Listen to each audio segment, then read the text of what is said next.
बस्मिल्लाहिर्रहमानिर्रहीम। अस्सलामुअलैकुम अहबाब। फतू अल-गाइब शेख अब्दुल कादिर जिलानी की तसनीफ है। ये इल्म तसव्वुफ व मुआरफत पर एक मायानाज किताब है। इसके मज़ामीन कुरानी और इसरार तरीक़त से मामूर हैं। ये किताब कई मकालात पर मुश्तमिल है।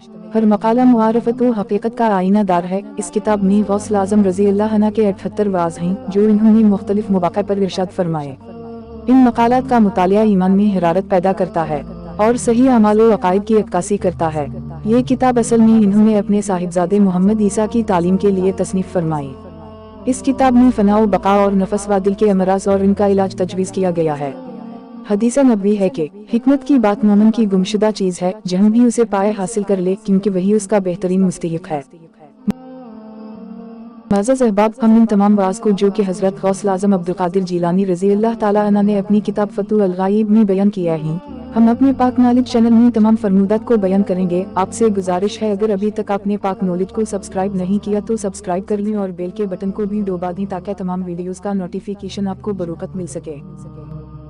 हज़रत शेख अब्दुल कादिर जिलानी रहमतुल्लाह अलैह ने फतू अल-गाइब के मकाला नंबर 1 में मोमिन की 3 लाज़मी सिफ़ात बयान की हैं।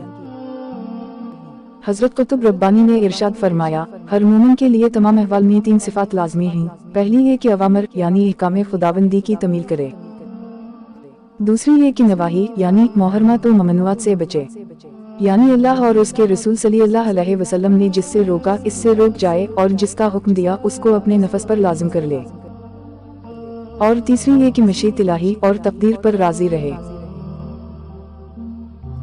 बस मोमिन की अदना हालत यह है कि वो किसी भी वक्त इन 3 चीज़ों की पैरवी से गाफिल ना हो और इसका दिल इनके इरादा व नियत को लाज़मी करार दे। वो नफस को हमेशा उनकी तलकीन करे और तमाम अहवाल में अपने अज़ाई जिस्म को उनका पाबंद व मुकल्लफ बनाए। मुहतरम अहबाब, आपसे मुदबाना गुजारिश है कि मेहरबानी फरमाकर पाक नॉलेज को सब्सक्राइब करें और बेल को भी ज़रूर दबा दें ताकि हर आने वाली वीडियो का नोटिफिकेशन आपको बआसानी मिल सके।